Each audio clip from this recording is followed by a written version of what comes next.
존경하는 서창우 총재님, 손봉락 차계 총재님, 국제 로타리 3650 지구 95개 클럽의 회원과 가족 여러분, 그리고 내빈 여러분,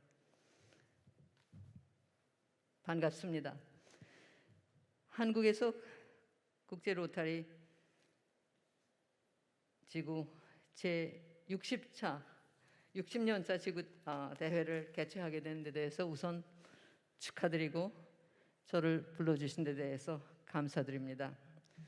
사실 나이를 생각하면 제가 이런 특별한 자리에 연사로 나선다는 것은 과욕입니다. 그럼에도 불구하고 제가 선뜻 초청에 응한 것은 로타리 운동과의 특별한 연고 때문입니다. 이제는 고인이 되신 저희 아버지는 서울 로타리 클럽의 창립 멤버이셨고 여러 해 동안 여러분의 기관지도 로타리안의 편집인으로 봉사도 하셨습니다. 89세로 돌아가시기 바로 전 주까지도 신라 호텔에서 열리는 모임에 닥 오리죠 라는 이름으로 참석하신 열성 로타리안이셨습니다.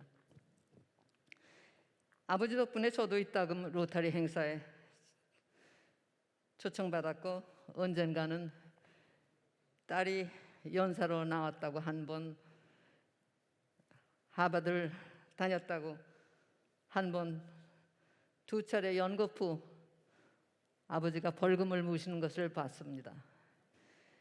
저는 좋은 일이 있는 사람들에게 봉사를 하도록 기분 좋게 돈을 내도록 유도하는 로타리식 기부 문화가 참으로 창의적이라는 것을 깨달았습니다.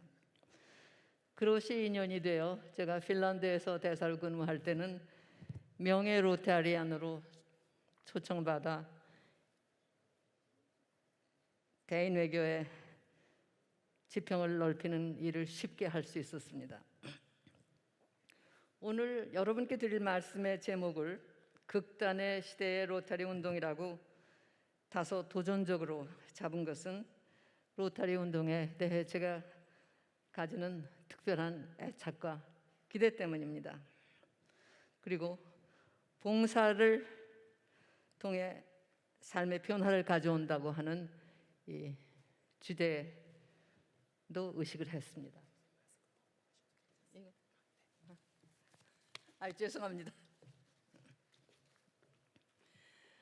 로타리 클럽은 1905년 시카고에서 사회봉사와 친교 그리고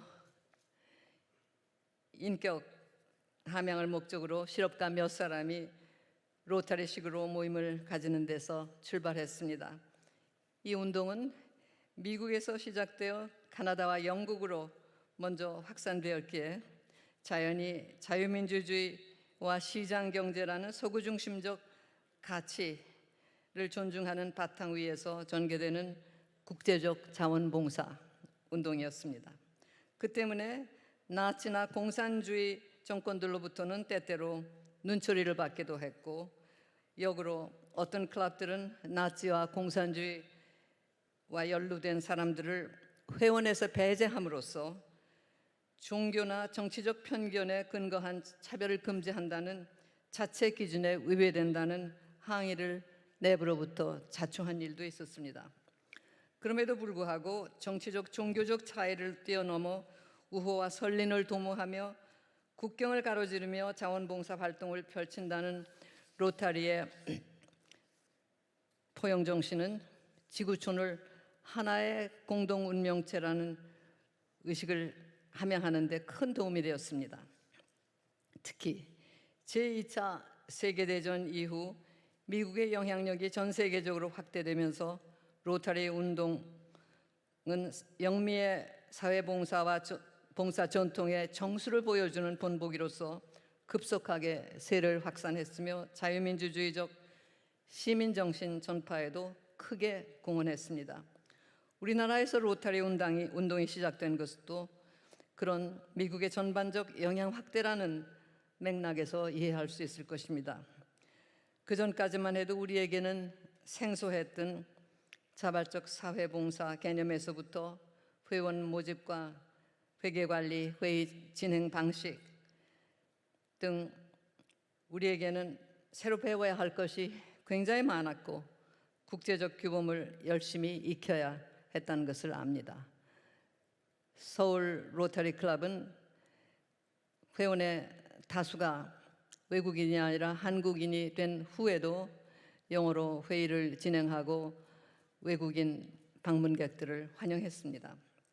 하지만 60년이 넘는 세월이 흐르는 사이 한국의 로터리 운동은 서울의 3650 지구만 해도 여러분이 아시다시피 95개의 클럽에 2,300명의 회원을 가진 거대한 규모의 친목과 봉사기구로 뿌리를 내렸습니다. 2012년, 13년에는 국제 로터리 총재를 우리가 배출하는 영광도 얻었습니다.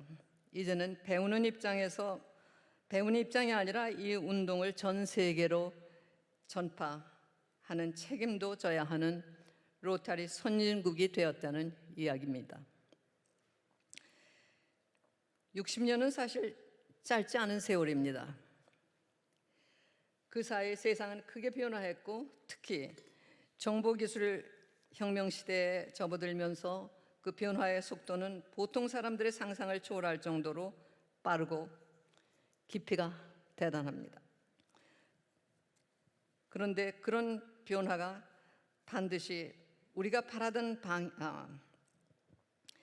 바라던 것과 같은 좋은 방향으로만, 다시 말하면 인류 전체의 지속적 생존과 번영에 부합되는 방향으로만 이루어지는 것이 아님이 드러났습니다. 또한 자연 간, 문화 간, 세대 간, 계층 간 변화의 폭이나 속도가 많이 달랐으며 거기에 이른바 디지털 갭이라고 하는 것까지 겹치면서 결과적으로 문명 간, 나라 간 경제적 격차도 더욱 커지는 불행한 경향이 뚜렷해지기 시작했습니다. 물질적 풍요와 편리함에 대한 정보와 기대치는 높아지는데 거기에 비해 기대를 충족시킬 수 있는 현실적 여건은 고루 배분되지 못했기 때문에 세계적으로 사회적 불만의 지수는 높아지고 자연 파괴 현상이 지속되었습니다. 우리나라의 경우만 하더라도 1997년 경제금융위기 직전에는 국민의 60%가 드디어 절대빈곤에서 벗어나 중산층에 진입했다고 안도감을 표시했습니다. 하지만 이제는 인구 고령화 및 출산율 감소뿐 아니라 경제사회적 양극화를 이제는 극복하기 어려운 지경으로 방치했다는 탄식이 나오고 있습니다. 또한 좌우 간 이념 갈등이 상황을 더욱 악화시키고 있습니다. 우리가 현재 누리고 있는, 그리고 앞으로 후손들이 누리게 될 삶의 질이 과연 몇 해 전보다, 아니 반세기 전보다 또는 1세기 전보다 인간적으로 총체적으로 더 나아졌다고 크게 장담할 수가 있겠습니까? 또 나아질 것이라고 기대할 수가 있겠습니까? 코로나 팬데믹 사태나 북핵 위협, 러시아의 우크라이나 침공 등은 현재 가장 뚜렷하게 우리 앞에 드러난 불안 요소들이지만 그것이 결코 전부가 아닙니다. 그 이외에도 우리가 인간답게 사는데 본질적 위협이 되는 무서운 요소들이 너무도 많습니다. 궁극적으로는 환경 파괴와 기후변화에 근거한 재난으로 볼 수 있는 전염병 못지않게 두려운 것이 인간의 정신적 파괴 가능성입니다. 국가 간 또는 특정 집단들 사이의 갈등이 전 사회적으로, 전 세계적으로 격화되고 있는 가운데서 인간들이 보유하고 있는 파괴의 수단은 상상을 초월합니다. 또한 정신적 균형을 잃은 사람들이 빚어내는 참국도 점점 더 빈번해집니다. 인공지능의 발달로 인간과 비슷한 모습을 하고 인간이 하는 거의 모든 기능을 대신할 수 있는 인공인간을 복제하는 일이 불과 몇 분 만에 가능하게 되었다는 사실도 인간 승리로 당기기만 할 현상은 아닙니다. 디지털 문화와 인공지능 활용이 인간의 삶을 어떻게 어디까지 바꿔놓을까에 대해서 아무도 확실히 모릅니다. 60년 차 지구대회를 열게 된 한국의 로타리안들은 이제 스스로에게 중요한 질문을 던져야 될 것 같습니다. 로타리인들은 사회변화 추세에 걸맞게 자기들의 사고나 생활 방식, 봉사활동의 방향과 내용을 계속 점검하며 필요한 만큼의 적응과 변신을 함으로써 로타리 국제운동의 본래 취지와 사회적 영향력을 충분히 살려내고 있는가 하는 질문입니다. 오늘날에는 비국가, NGO, 비영리 NPO 기구임을 표방하는 시민단체들이 우후죽순처럼 범람하고 있습니다. 그러나 집단 간, 개인 간 경쟁과 반목은 더욱 심화되고 불신이 오히려 팽배해지고 있습니다. 이런 시대에 개인적 욕구를 충족하고 남는 힘으로 우정을 다지고 사회를 위한 봉사를 하는 진지하지만 소극적인 선행으로만 과연 봉사를 통한 삶의 변화를 가져온다는 목적을 달성할 수 있겠습니까? 극심한 경제적 고통이나 정신적 곤혹, 그리고 그 밖의 재난 속에서 신뢰와 공정과 구호의 손길에 목말라 하는 소외된 사람들에게 감동과 희망을 주기 위해서는 사회적 양심을 크게 일깨우는 특단의 결기와 상상력이 필요하다고 봅니다. 로타리 운동은 성공한 사람들의 모임으로 출발했습니다. 하지만 로타리인들은 이른바 기득권층에 속하는 보통 사람들과는 구분된다고 생각합니다. 여기 계신 여러분은 자신의 성공이 스스로의 성실한 노력이 사회의 제도적 뒷받침을 받아 맺어진 귀중한 결실이라는 사실을 인정하는 분들입니다. 로타리인들은 정직하고 치열한 노력으로 어렵게 성공한 사람들에게만 주어지는 특별한 성취감을 맛본 사람들이기 때문에 남다른 내면적 긍지와 용기, 그리고 자기들이 몸담고 있는 사회 공동체, 특히 나라에 대한 고마움을 갖고 있습니다. 그리고 그 때문에 개인적 이익을 넘어서서 사회 보존과 지속적인 자기 개발을 위해 힘을 모으는 것입니다. 하지만 불행하게도 오늘날의 우리 대한민국 안에서는 전 세계적으로나 마찬가지로 점점 더 추상적 이념의 포로가 된 극단주의 세력이 판치고 내면적 긍지와 지적 도덕적 기울, 그리고 자기가 몸담고 있는 공동체에 특히 나라에 대한 애정과 신뢰, 그리고 사회 발전을 위해 꾸준히 헌신하는 사람들이 점점 줄어들고 순환을 당하기도 합니다. 안전과 인간과 금수, 인간과 기계를 구분하는 특징이 무엇인가를 생각지 못하고 수단과 방법을 가리지 않으며 돈과 권력을 추구하는 무리들의 영향력이 점점 더 커지고 있기 때문입니다. 공직을 무거운 책임을 지는 자리가 아니라 나눠 먹을 자리로 잘못 인식하며 무조건 체제 비판을 하던 사람들이 기회만 오면 일확천금을 위해 양식을 파는 일이 눈앞에 벌어져도 이제는 4.19 때 같은 강력한 통합된 사회적 항의와 저항도 일지 않습니다.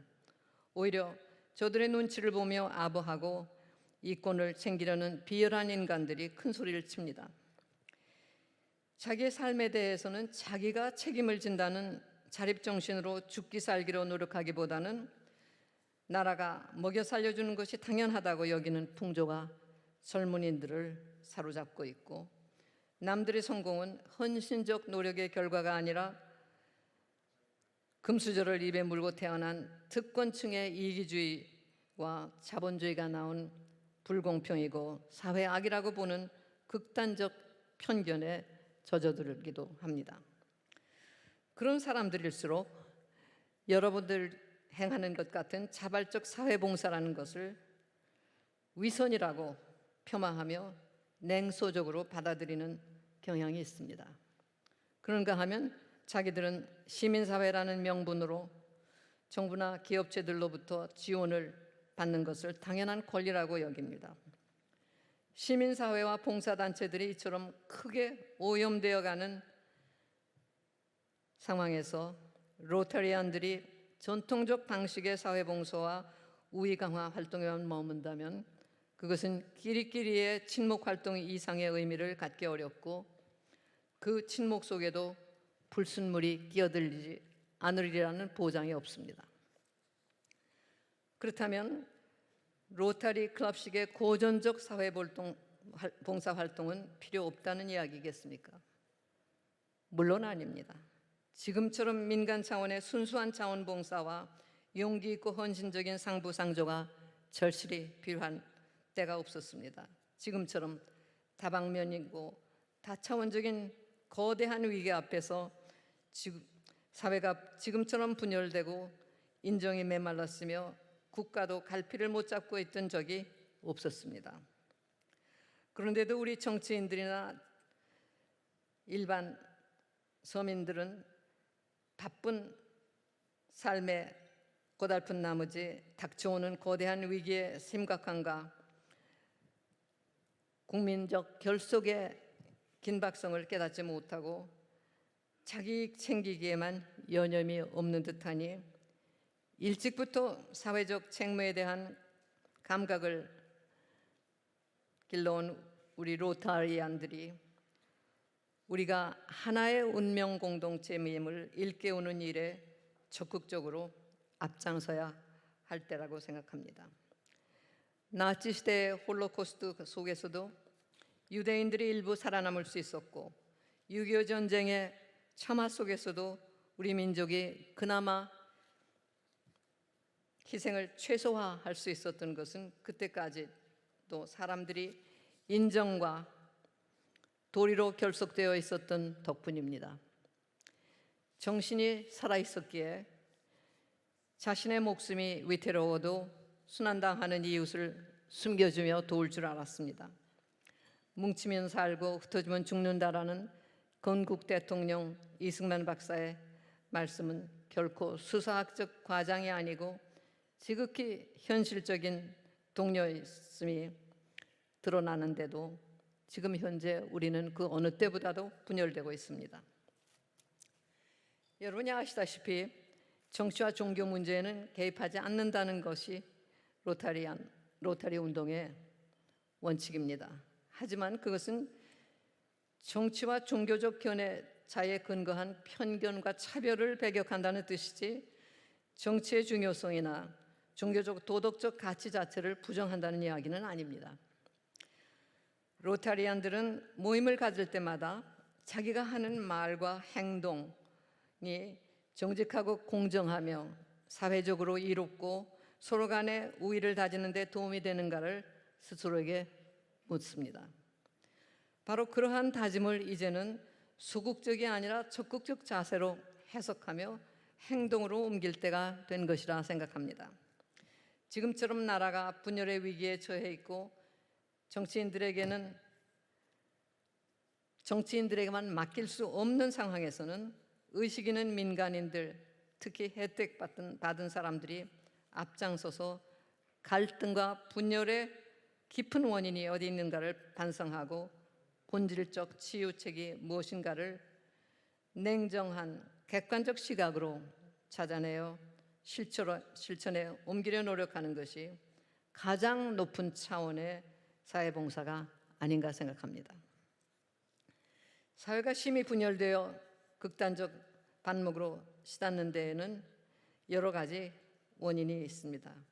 우리에게는 인류 공동의 문제에 더해서 핵으로 무장한 북한과의 대치 관계까지 겹치니 나라가 불과 10년 전까지만 해도 상상하기 어려울 정도로 깊은 불안과 분열의 위기 속에 빠져들었습니다. 민족 자주와 민족 공조라는 이상에 도취되어 우리의 현대사를 대한민국 국민의 입장에서가 아니라 북한의 입장에서 보도록 세뇌당한 9.386 운동권 기수들이 정치 세력의 핵심으로 등장하면서 국정의 방향을 반자유주의, 반시장경제, 반미, 친중, 친북 방향으로 급선회하려 시도했기 때문입니다. 하지만 그런 표피적 상황 파악만으로는 위기에 대한 해소와 치유책을 이끌어낼 수 없습니다. 왜 어떻게 그런 반대한민국적 시각을 가진 사람들이 대권까지 장악할 수 있게 되었고 그들의 잘못된 국정 운영에 대한 국민적 평가가 대선 패배로 드러난 지금까지도 대통령이 상당히 높은 지지율을 계속 유지하고 있는가를 제대로 이해하고 그것을 활용하지 않고는 분열된 국민을 다시 하나로 통합할 수 있는 대안이 나오기 어렵습니다.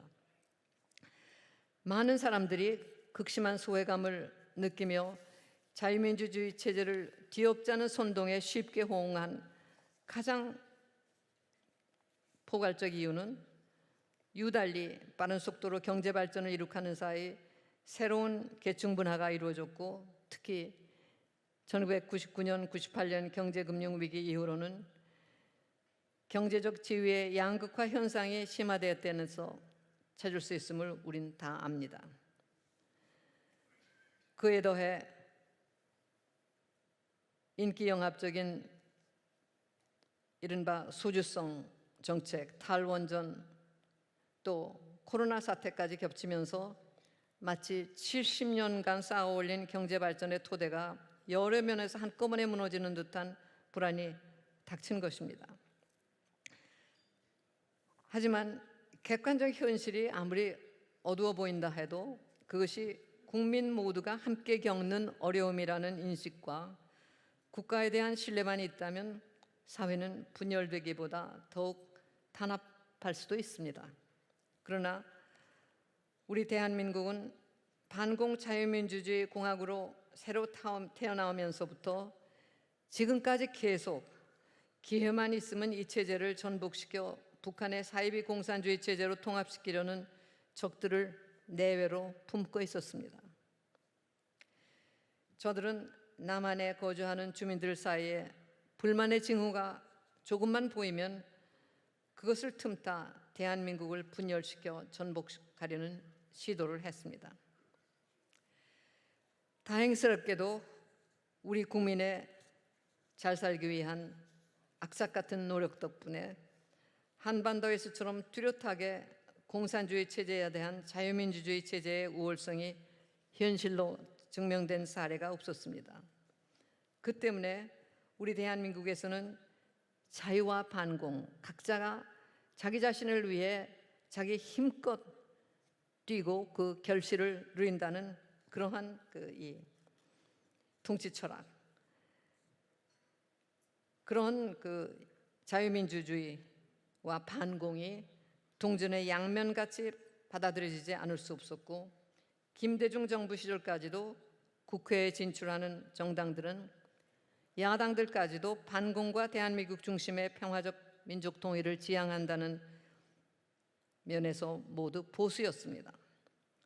그것이 달라진 것은 공산주의 종주국이었던 소련과 동유럽에서 공산주의 체제가 무너지고 우리가 북한과의 경쟁에서 완승했다고 섣부른 자신감을 갖게 되면서 우리의 기득권층이 자만심에 빠지고 북한과 중국에는 아직도 공산주의를 표방하는 정치체제가 우리 대한민국을 노리고 있다는 사실을 간과하기 시작한 후부터였습니다. 소련과 유럽에서 공산주의 체제가 무너진 직후인 1990년대 초에는 여러분이 기억하시겠지만 우리가 북한을 흡수 통일할 가능성까지 이야기한 적이 있습니다. 그 후 2000년에는 남북 정상회담 성공에 온 세계가 환호했습니다. 하지만 보수 진보 할 것 없이 감성적 통일지상주의에 젖어들면서 왜곡 또는 날조된 역사를 주입시키는 적들의 집요한 지하공직 탓에 우리나라의 미래 주인공들이 반대한 미국적인 사이비 민족주의와 계급투쟁적 공산주의 사상에 물들어가고 있다는 사실을 감지하지 못했습니다. 그렇게 세뇌당한 운동권 세대가 각 분야, 특히 정치와 문화 면에서 중추가 되면서 옛 반공투쟁에 희생되었던 원혼들까지 다시 불러내며 이념적 남남 갈등을 조장하기 시작했고, 드디어 반대 한미국 시각을 가진 종북 좌파 세력이 최고 권력을 장악하기에 이르렀던 것입니다. 한마디로 말해 우리는 인간 교육, 역사 교육, 미래 세대를 위한 민주주의 교육을 등한시했기 때문에 선동선전 전투에서 북한에 처절하게 패배한 것입니다.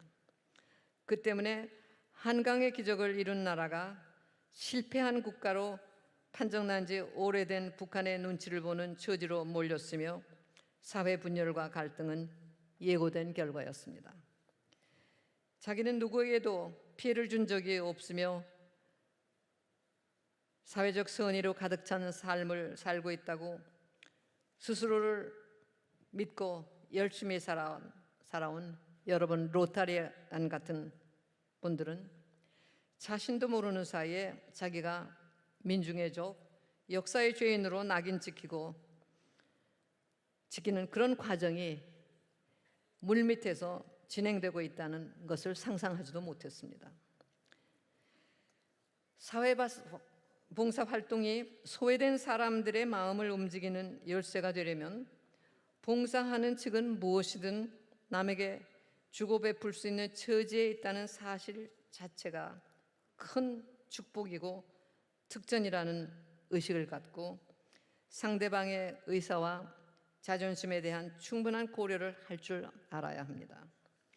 상대방은 겸손하고 감사한 마음으로 주는 것을 받아들이는 순수함을 보일 때 그러한 교류가 소외 극복과 사회 통합으로 이어지는 것입니다. 아니면 그것이 전혀 반대 방향으로 바람직하지 못한 결과를 낳을 수도 있습니다.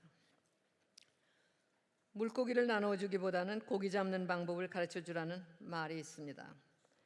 자발적 봉사와 나눔을 통한 삶의 변화, 사회적 개선을 꾀하는 동시에 어쩌면 그 전제 조건으로 필요한 것이 인간교육, 공동체 의식 교육을 회복하는 일입니다.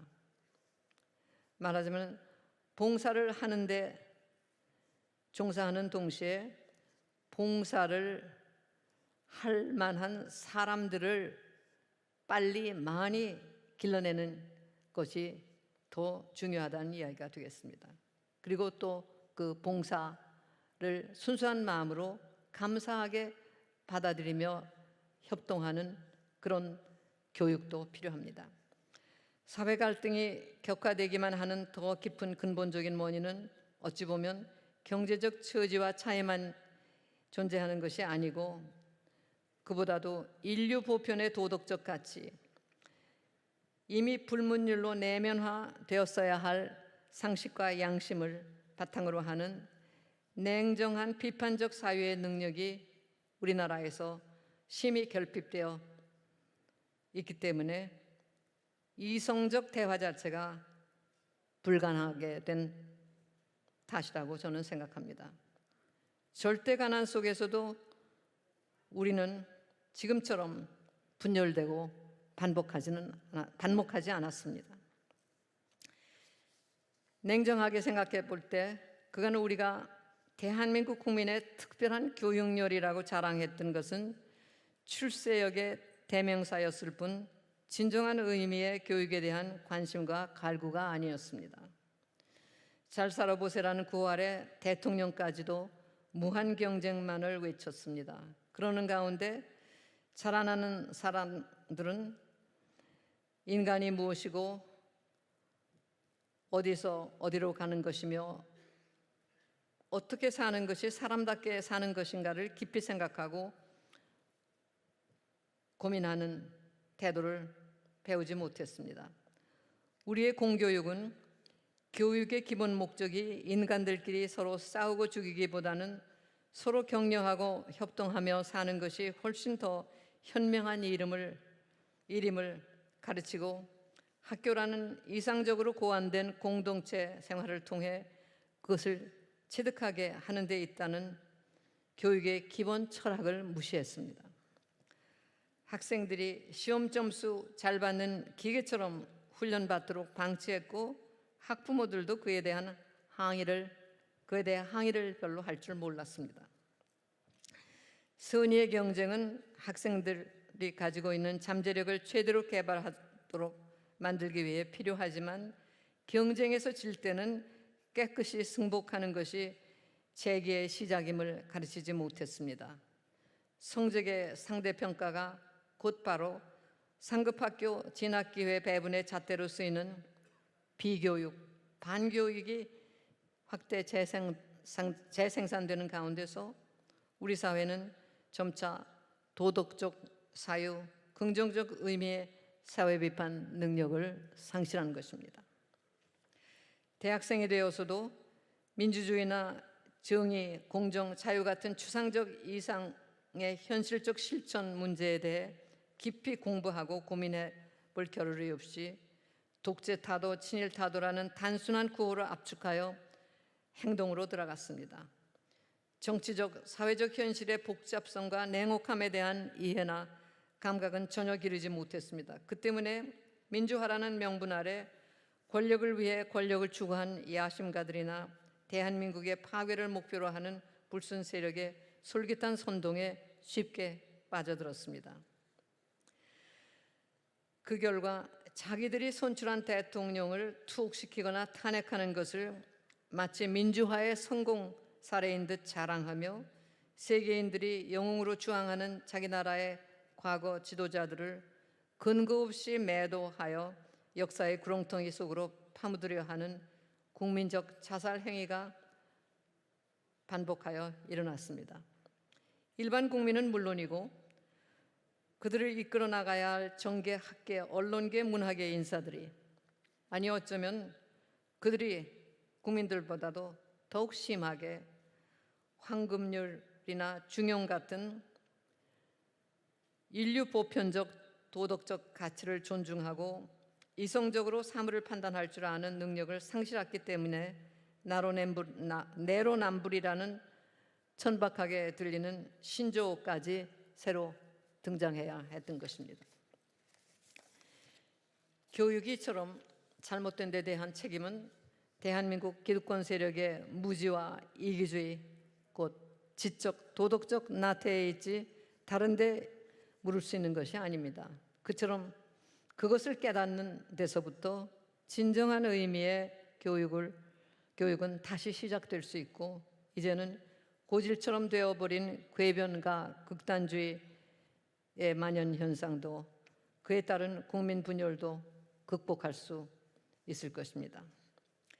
로타리언들에게 간곡하게 부탁하고 싶은 것은 바로 교육에 대한 우리의 인식을 바꿔야 할 필요성을 일깨우는 일에 앞장섬으로써 대한민국 중흥에 그리고 세계 평화에 큰 기여를 해달라는 것입니다. 교육 정책과 교육 제도를 획기적으로 개혁한다는 것은 결코 만만한 일이 아닙니다. 하지만 그것이 반드시 필요한 우리의 자구체임을 깨닫고 동서고금의 좋은 선례에서 겸손하게 배우려 한다면 결코 불가능한 일이 아닐 것입니다. 지금 다행히도 우리는 대한민국의 재기를 약속한 새 정부의 출범을 불과 며칠 앞두고 있습니다. 정치와는 항상 거리를 두고 활동해온 로터리 국제지구대회에서 제가 정치 문제 같이 들릴 수도 있는 이야기를 길게 늘어놓은 것도 바로 그 때문입니다. 저 또한 로타리안들 여러분처럼 좁은 의미의 정치와는 거리를 두고 사는 사람이고 현실 정치에 대해서는 사실 잘 모릅니다. 하지만 나라의 근간이 흔들리고 도덕적 사유가 마비되는 것을 보며 침묵을 지키는 것은 나라의 혜택을 입어온 지각 있는 국민으로서 할 일이 아니라고 압니다. 저는 생각 있는 다수의 선량한 사람들의 침묵이 바로 우리나라가, 아니 전 세계가 지금 이처럼 극단으로 분열되고 혼란스럽게 된 원인 중 하나라고 믿습니다. 그래서 이 나라의 엘리트이신 여러분 로타리안들에게 이런 특별한 부탁을 드리는 것입니다.